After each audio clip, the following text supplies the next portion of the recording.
ika-27 kabanata.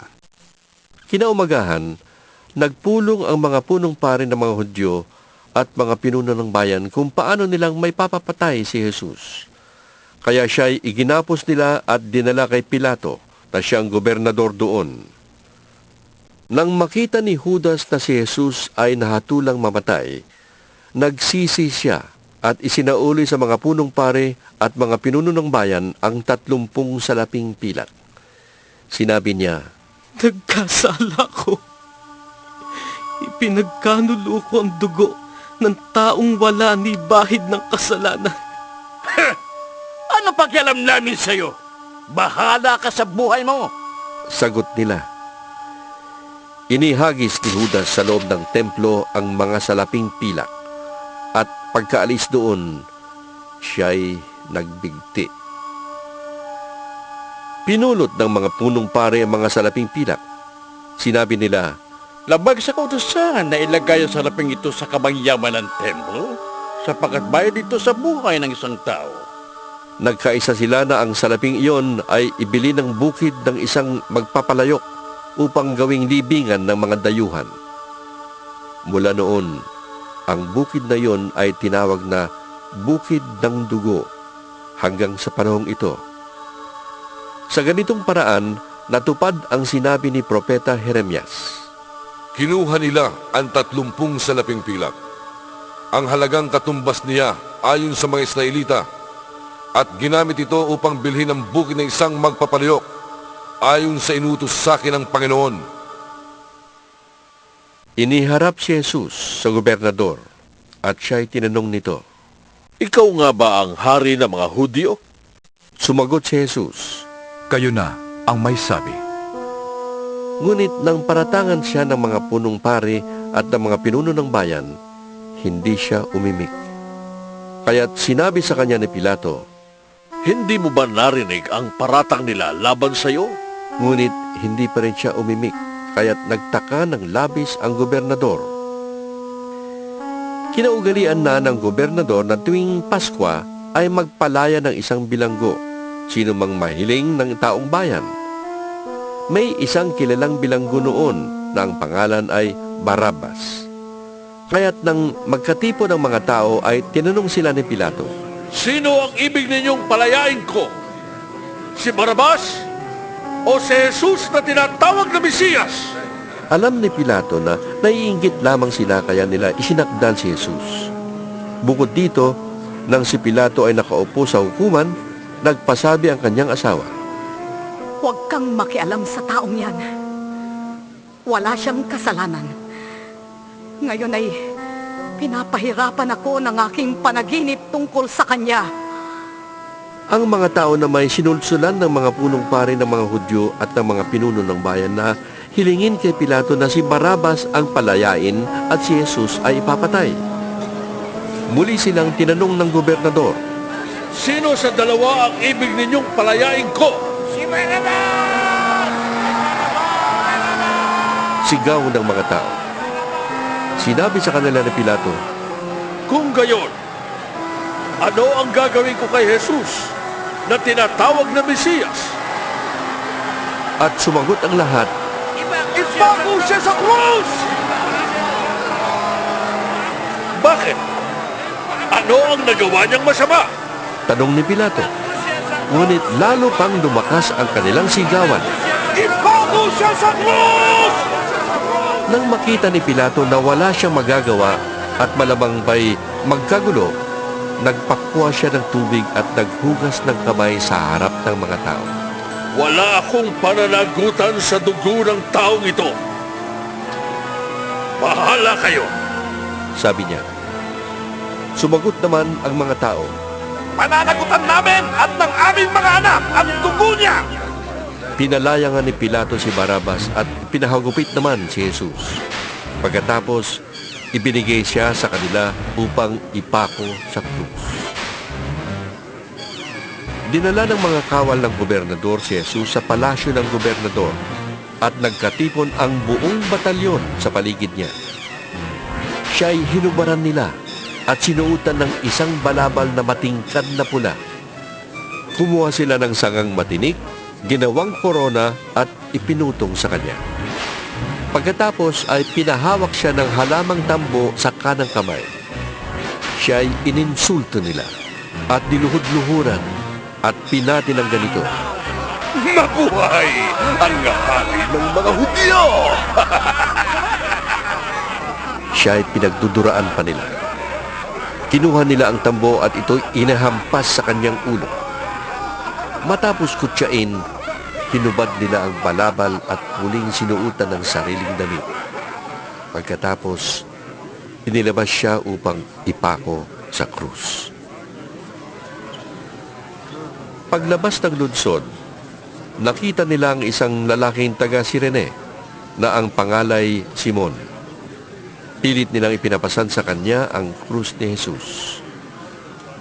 Dumating sila sa lugar na tinatawag na Golgota, na ang ibig sabihin ay puok ng bungo. Binigyan nila si Jesus ng alak na hinaluan ng abdo, ngunit nang matikman niya yon, ay hindi niya ininom. Nang maipako na siya sa krus, pinaghati-hatian ng mga kawal ang kanyang mga damit sa pamamagitan ng palabunutan. At pagkatapos, naupo sila upang siya'y bantayan. Isinulat sa kanyang ulunan ang sakdal laban sa kanya. Ito'y si Jesus na hari ng mga Hudyo. May 2 tulisang kasama niyang ipinako sa krus, isa sa kanyang kanan at isa sa kaliwa. Ininsulto siya ng mga nagdaraan. Pailing-iling nilang sinasabi, Hindi ba't ikaw ang gigiba ng templo at muling magtatayo nito sa loob ng 3 araw? Iligtas mo ngayon ang iyong sarili.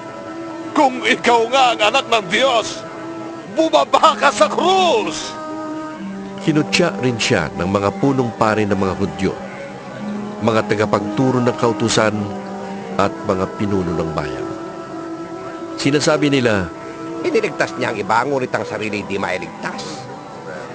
Di ba siyang hari ng Israel? Buwaba lang siya ngayon sa krus ay maniniwala na kami sa kanya. Nananalig siya sa Diyos at sinasabi niyang siyang anak ng Diyos. Tingnan natin kung ililigtas siya ng Diyos. nilait rin siya ng mga tulisang ipinakong kasama niya. Mula sa tanghaling tapat hanggang sa 3 ng hapon ay nagdilim sa buong lupain. Nang mag-aalas 3 na ng hapon, sumigaw si Jesus. Eli, Eli, lema sabachthani. Na ang ibig sabihin, Diyos ko,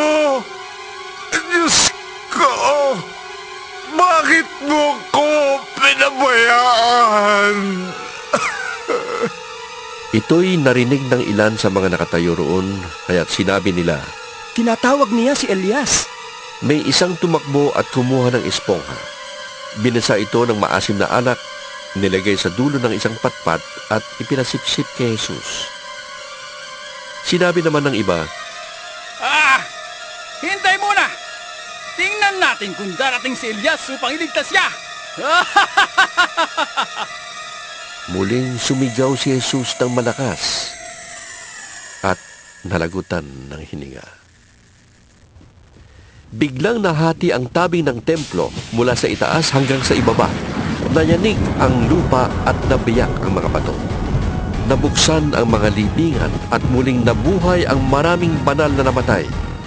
Lumabas sila ng libingan at pagkatapos na muling mabuhay si Jesus, sila'y pumasok sa Jerusalem at nakita roon ng marami. Nasindak ang kapitan at ang mga kawal na nagbabantay kay Jesus nang maramdaman nila ang lindol at masaksihan ang lahat na nangyari. Sabi nila, Tunay na si anak ng Diyos. naroon ding nagmamasid sa di kalayuan ang mga babaeng mula pa sa Galilea ay sumusunod na kay Jesus at naglilingkod sa kanya. Kabilang sa kanila si Maria Magdalena, si Mariang ina ni Santiago at ni Jose at ang asawa ni Zebedeo. Pagsapit ng dilim, dumating ang isang mayamang taga-Arimatea na ang pangalay Jose. Siya ay tagasunod din ni Jesus. Hiningi niya kay Pilato ang bangkay ni Jesus kaya't iniutos ni Pilato na ibigay ito sa kanya. Kinuha nga ni Jose ang bangkay at binalot ng bagong telang lino. Inilagay niya ito sa kanyang bagong libingan na ipinauka niya sa bato. Pagkatapos, iginulong niya sa pintuan ang isang malaking batong panakip at saka umalis. Kasama sa paglilibing sina Maria Magdalena at isa pang Maria. Nakaupo sila sa tapat ng libingan. Kinabukasan, pagkatapos ng araw ng paghahanda, sama-samang nagpunta kay Pilato ang mga punong pari ng mga Hudyo at ang mga Pariseo. Sinabi nila, Naalala po namin na sinabi ng mapagpanggap na yon nung siya'y nabubuhay pa, na siya'y muling mabubuhay pagkaraan ng 3 araw. Kaya, pabantayan po sana ninyong mabuti ang libingan hanggang sa 4 araw. Baka pumunta doon ang kanyang mga alagad at kunin ang bangkay. At pagkatapos ay ipamalit ang siya'y muling nabuhay. Ang pandarayang ito'y magiging masahol pa kaysa una. sinabi sa kanila ni Pilato, Kumuha kayo ng mga kawan at pabantayan niyong mabuti ang libingan. kaya pumaroon nga sila at nilagyan ng tatak ang batong panakip sa libingan at pinabantayan sa mga kawan.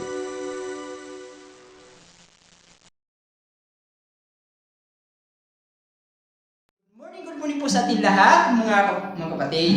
So kami po ay binigyan ng pagkasa, no? Yes po, pagkakataon Araw na talagang na muli kami sasamahan at naway lalo na sa ating mga kapatid.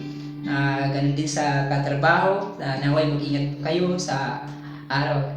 Pagkat kasi ano pa tayo, nasa GCQ pa tayo ngayon na patuloy tayo mag-ingat. So good morning, R! Good morning po. At salamat po sa magandang introduction, Kuya Smith. At isa po mapagpalang araw sa inyo pong lahat, sa bawat isa sa atin. At kung kayo po ay nanonood sa ating pong channel, kung hindi pa po kayo nakakapag-like and subscribe, maaari nyo na pong gawin. At nariyan lamang po sa ating comment box at makikita nyo lamang po dyan below. Ayun. Below po pala, below. Below. At salamat po sa mga patuloy na sumusuporta sa ating pong channel.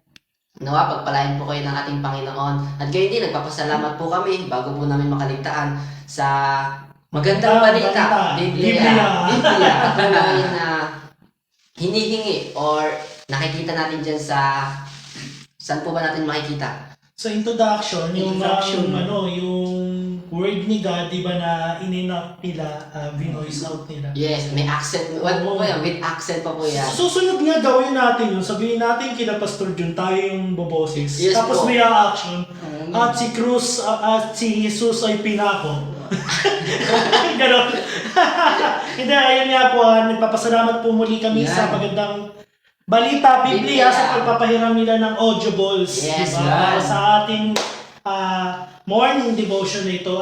Para po pala sa mga pumapasok, mga nagpe-prepare po sa pagpasok, di ba? Dahil umaga. Binabati po namin kayo ng magandang umaga, isang mapagpalang araw sa ating lahat. Binabati rin po natin yung mga patulong pa lamang. Yes, mga galing call center. Ayun yung graveyard shift.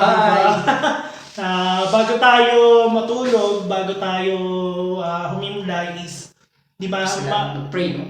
sa mga pagising, di ba, magandang masimulan natin at maganda nating tapusin yung araw natin sa salita ng Panginoon. Yes, Amen. po. Tama po yan. Ayun, nasa na ba tayong chapter? Matagal akong nawala eh. Ay.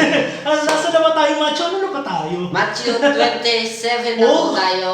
Napakabilis naman ako. I-remind natin ang chapter 27, no? Yes, Ano po. nangyari, no? Sa chapter 27. So, pinag-usapan natin nakaraan. 26. Pinag-usapan nakaraan. Yes, Ay, 26. chapter 26 po. Ano ba nangyari ng chapter 26? Ano nga po palang nangyari? Yung pinag-usapan po natin noong 26, it's about kay Peter and John. Di Judas. Ay, si Judas pala. Si Si Judas. Judas. Na huwag tayong maging Judas. Judas. You know, tama. Huwag natin ipagpapalit si Jesus sa kahit ano. Kayamanan, no? Yung mga pera sa ating mga May kwento yun si Judas eh. Meron. Di bali sa isang restaurant, may kumakain. Di ba? Tapos nung nag-aambagan na kulang, alam mo yung tanong? Ano sabi? Who does not pay? Okay, yun pala. dahil dun pala tulang. Who does dapat Judas, ano? Sino bang hindi nagbayad? Connection talaga. Kaya, Ayun po, sige po, salamat po. Orly ko. Tuloy po tayo. sa Sige, ating tuloy po mga- tayo sa ano na. Chapter 27. 27. Bago po yun, mas maganda pong simulan natin ng Hey, doon na tayo sa ano. prayer. Oo, tama. Yes. Sa prayer, sabi Simulan ko po nga. natin. Dapat talaga sa simula lang ano natin, ang bawat gawain, di ba? Yes. Sa bawat tuwing naalala natin ang Panginoon Diyos, tuwing Yan. may gagawin tayo, Sige, wala mo na po. manalangin tayo. So, ipapanalangin tayo ni Pastor Smith. Sumayo ito. Mga kapatid, samahan mo kami sa aming mga panalangin. O Diyos, dakilang makapagharihan, Lord God, kami po ay muli nagpapasalamat, Lord God, sa pagkakataong ito na kasama-sama kami, Panginoon. At now, Lord God, tulungan mo kami, samahan mo kami, at bigyan mo kami wisdom, Lord God. At lalo, Panginoon, I pray na nasa mga tahanan, na patuloy mo sila gabayan, ingatan ang kanilang mga puso.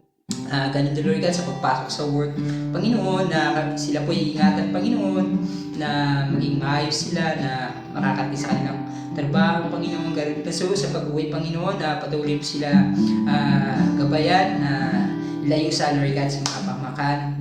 At ganun, Lord God, kami po muli nagpapasalamat at nawa, Panginoon, samahan mo kami hanggang sa matapos ito, Lord God, ang aming pag-usapan, ang iyong salita, Panginoon. Yes. At i-bless mo kami. Maraming salamat po. In the name of Jesus Christ, we pray. Amen. Amen. Amen. At salamat po. At shoutout po pala natin si Kuya V na palagi po nariyan sa ikaw lang inyong sa likuran. shoutout. Si Kuya Jay. Diba? Shoutout po Kuya Jay. Shoutout po kay Kuya Jay. Sa ating mga kapatid, no? Wala pa tayong shoutout. Shoutout po pala sa mga taga Rizal Ministers. Yan. Ang ganda, no? Kaya wala si Kuya Jay ngayon. Pagod po yata. Yun. Napagod sa Rizal Ministers. Nag-aani po kasi ng ano ng kamoting kahoy. Wow. Nag-aani sila ng kamoting kahoy. Dahil sana tayo papulik ka. Nako. Sana all, pahingi naman. Ako naka-receive. Yan ang aming at shoutout din po kay Ate Casey. Mukhang masarap po yung Oo cinnamon nga, yung bread. cinnamon rolls. Ang sarap eh. Grabe. Shoutout po. Maraming salamat po. Oo. Naka-free taste po kami sa kanya. Wow, salamat. Thank you very much. Shoutout din po pala kay Brother Ari sa pakape. Oh, yan. Sa iniinom po namin Ininom ngayon. namin, kulay ano kami ngayon, kape, kulay black kami. No? Black puro eh. No? Black coffee, no? Ayun. Ayun, tuloy po tayo. Tuloy po tayo. Yan. Tuloy tayo. Saan na po ba tayo sa atin? Sige po, pag-usapan na po natin kung ano yung mga nakuha. Ako natin sa Matthew 27. Yes. 27, no? Sige, simulan na natin, Kuya R. Yes, ayan. Thank you po, Kuya G, sa aming approval na magsimula. I second the motion. Yes. Sige mo. Sa akin po, sa chapter 27, yung aking it's about yung pag-aalaala ng pagkamatay ng ating Panginoon. Yan. Ayun po yung aking naging revelation dito. Ipinakita po sa akin at ipinaramdam kung gaanong hirap, gaanong sakit ang naranasan niya. Then after ko pong basahin to, una po nalungkot ako. Bakit ganun yung nangyari sa kanya? Pero after po nun, na-realize ko na yung buhay ko din, iaalay ko para sa kanya. At ayun po yung isang nakita ko doon, yung pagkaala-ala ng pagkamatay niya dun sa cross. Para sa ating mga kasalanan, dinala po niya yung bigat, yung hirap. Dinanas po niya yung sakit bago pa po siya mamatay. Bago pa po siya doon ipako sa cross, naramdaman po niya yon. Na-feel ko rin po yun, ayun po yung naramdaman ko, na si Jesus Christ, hindi maganda yung nangyari sa kanya. Yung word pa nga po rito, kahiya-hiyang pagkamatay. Pero Pero, yung sinapit niya talaga. yes po, grabe. pero dahil inireveal sa akin ng Lord na yung buhay ko, hindi ko sasayangin. Kung hindi, iaalay ko rin para sa Kanya. At ayun po yung isang naging revelation ko, na hindi ko nasasayangin yung buhay ko kasi meron nang nag-alay ng buhay para sa akin. That's why, yung buhay ko, ibibigay ko sa Lord. Ibibigay mo kay Lord. Amen. At alam ko po, naniniwala po ako, na kung mababasa nyo rin po ito, marahil mararamdaman nyo rin po kung gaano hirap ang dinanas niya. Pero ang kagandahan po nito, kasama natin pa rin ang Diyos. Kasi po, mapapakinggan pa po natin yan sa verse 28. Doon pa po tayo magiging masaya. Medyo may kalungkutan lamang po ito, pero ang kagandahan, merong ipinaramdam, merong ipinakita sa bawat isa sa atin ng ating Panginoon. At ayun po yung naging revelation ko po. Ayun, maraming salamat, Kuya Ar, sa Iyon. naging revelation mo, di ba? Ayun nga ito yung minsan ayaw na yun ng tao yung katotohanan na malungkot Yes. Madalas ang gusto sa pagiging Kristiyano is yung masaya. Pero ito yung malungkot na side. Pero hindi ito laging nananatiling malungkot. Yes. Yun yung malalaman natin bukas Kaya napakaganda talaga nung Kaya dapat lagi nyo pa kami sinusubaybayan, di ba? Tama yan. Para yung lagi nating inaaral, di ba? Progressive kasi ito mula Matthew 1 to Matthew 28, konektado lahat yan, di ba? Tsaka marami tayong matutunan. Oo. Nandito na tayo sa pang-conclusion Kaya kaya parang palungkot, tas victory. Yun. Bukas abangan natin yung victory. So, Kuya Kuya Smith, ano naman yung revelation sa atin? Okay, salamat sa Kuya Ray, sa yung mga napakagandang binigay mo sa kanila. So akin naman po mga kapatid, kaibigan, so talagang napakalaga tayo bilang isang tao. So ginawa ng ating Panginoon ito dahil ito yung paraan para magkaroon tayo ng ito yung pag-asa, yung magkaroon tayo ng kalayaan sa mundo ito, na magpatuloy tayo na gumagawa ng magandang bagay. So ginawa ito ng ating Panginoon dahil kahit isipin natin mga kapatid, kaibigan, kahit gaano naghirap ang ating Panginoon, na doon pa lang naramdaman ko, kasi ito yung ramdam ko sa puso ko ginawa ng ating Panginoon si Kristo sa buhay. Hindi lang sa akin, sa atin lahat po. Yes. Amen. Talagang mga kapatid, kapag ginagawa natin itong mga bagay ito, isipin natin ang ginawa ni Jesus Christ, yung nandito pa siya sa lupa, na kung paano siya naghirap, kung paano siya nagbigay ng magagandang halimbawa sa bawat isa sa atin. Di ba? Yun, mga kapatid, patuloy lang tayo. Ang naalala ko rito is yung di ba yung sa hindi lamang to sa Kristiyano yung pag-aalay ng buhay ni Kristo, Lahat hindi din. lamang sa kaya sa mga hindi mananampalataya pa dyan, kung napapakinggan man natin ito, kung maantig man natin, suriin natin sa ating sarili, di ba? Na kung paano nga ba naghirap si Yesu Kristo Gusto ko lang i-emphasis sa sa reflection. Sabay ko na rin yung application ko para pag ganun tayo.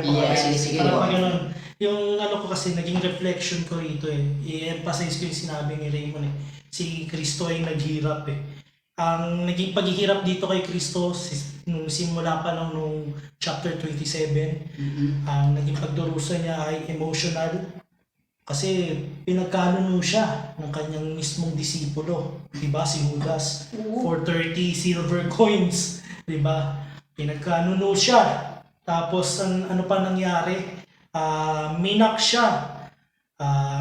Sabi nga rito, 'di ba, sinutan siya ng purple na damit. Yes.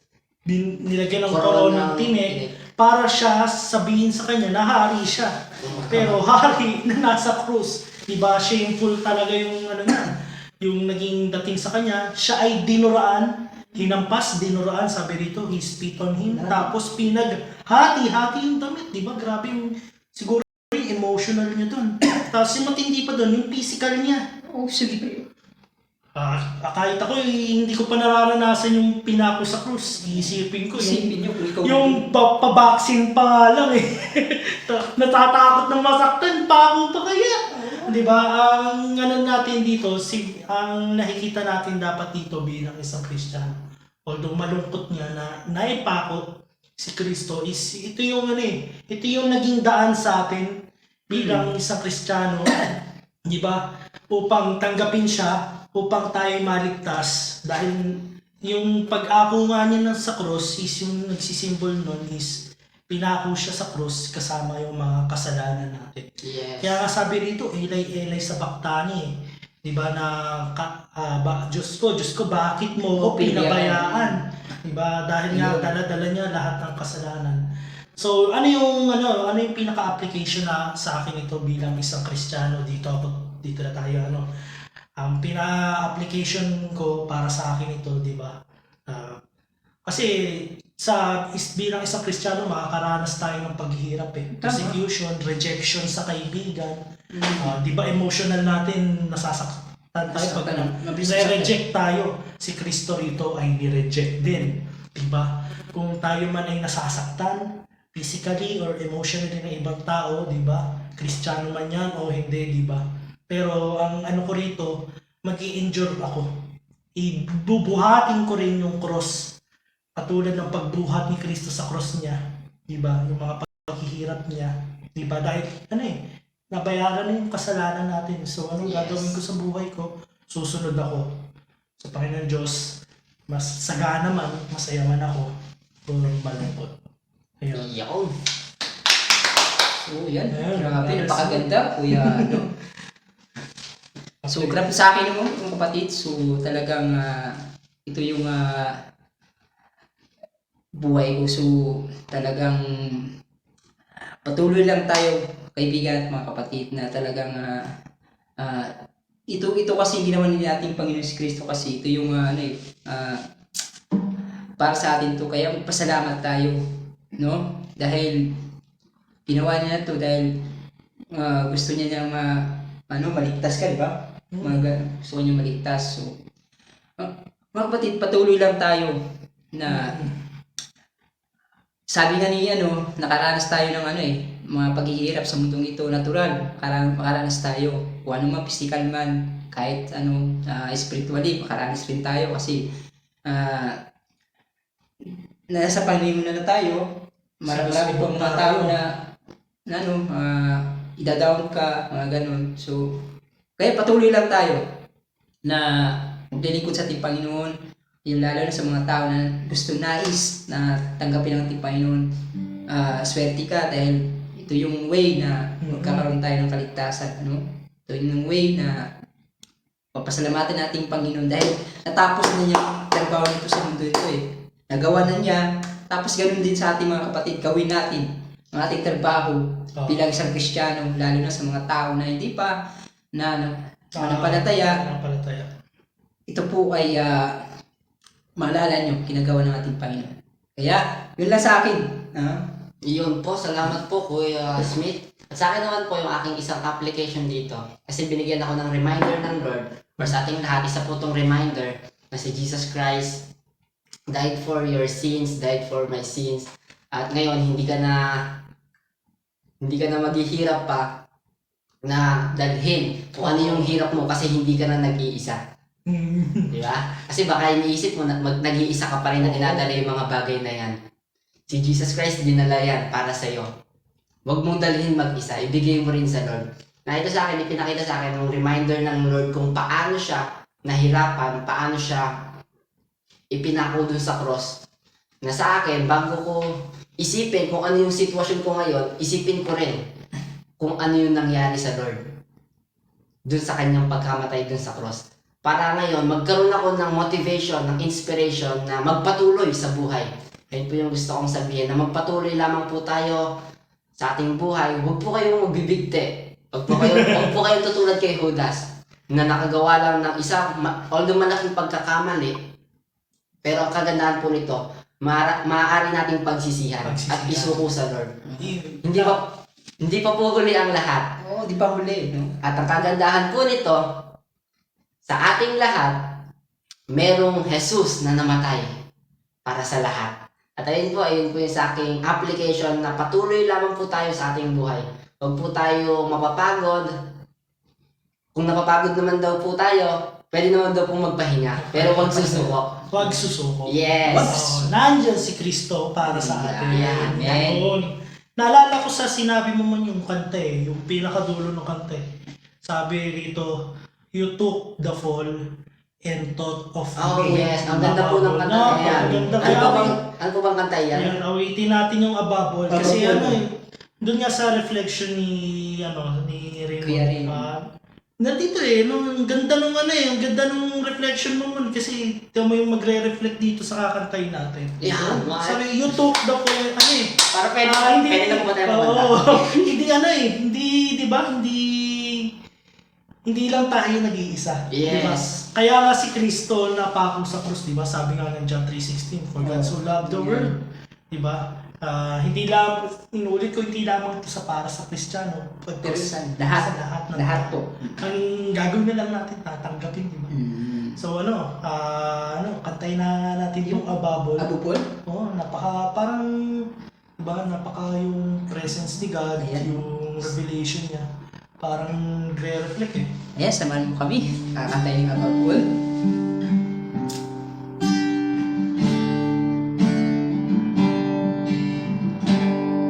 Above powers, above all grace, above all nature and all created things, above all wisdom and all man, was here before the world began. Holding all thrones, all wonders the world has ever known. Above all wealth, above all wealth and treasures of the earth, there's no way to measure all your worth. Crucified, laid behind the stone. You lived to die, rejected and like a rose, trampled on the ground. You took the fall and thought of me.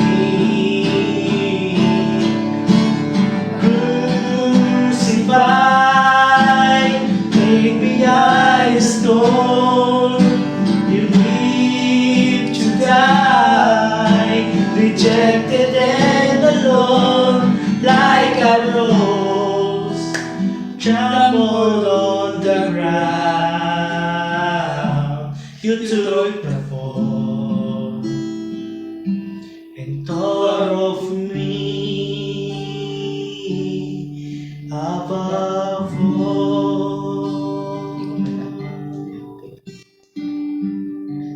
Tayong lahat ay sandaling manalangin sa Panginoon Diyos. Panginoon Diyos, nagabang makapangilan sa lahat. Lord, pinupuri at pinasasalamatan po namin kayo ngayong umaga, Lord God. Panginoon Diyos, magpapasalamat kami, Lord God, sa mensahe na ibinigay niyo po sa bawat isa sa amin, Lord God. Maraming salamat sa inyong buhay, Lord God, na ibinigay niyo sa amin. Lord God, maraming salamat sa inyong paghihirap emotionally. Kayo man ay, Lord God, ay paranas na kayo ay kutsain, Lord God. Lord God, ng mga tao, Lord God, kayo ay nakaranas na duraan, kayo ay nakaranas na latiguhin, Lord God. Nandito kayo, Lord God, sa aming buhay.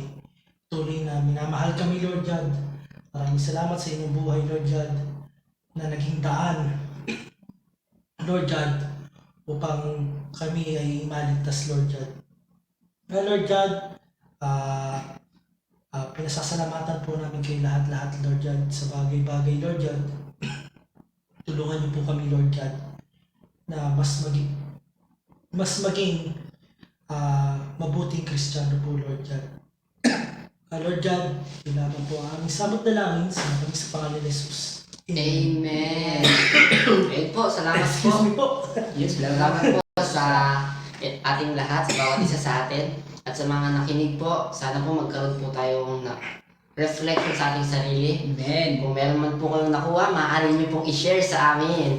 Para naman po, Message lang. meron kaming inspiration din na magpatuloy pa. At salamat po sa patuloy na nakikinig. Nagpapasalamat din po kami dahil binigyan nyo ng oras upang manood sa amin pong channel for today. Yan. At samahan niyo rin po kami sa mga susunod pa pong araw dahil hindi pa po tapos ang ating ginagawa. Marami pa po tayong gagawin. Oo, pag-usapan, no? Yes, marami pa po tayong mapag-uusapan. At ang kagandahan po nito, meron pa po tayong mga pasabog. Oo nga, may mga ilalabas Abangan na nyo. pasabog. Yan. Abangan nyo yan. Abangan Hindi po. ba itong pasabog na ganito? Hindi po yan, di ba po? Ibang pasabog yan. Yung papasabot nga, Ayun. nakakatulong to eh. Oo, yung nakakatulong sa ating bilang isang Kristiyan. Yes. At salamat po muli. Kami po ang inyong pong nakasama. Tatapusin na po ba natin? Ina-encourage ko yung bawat isa. Yan, isa po yan. Diba na i-share ito.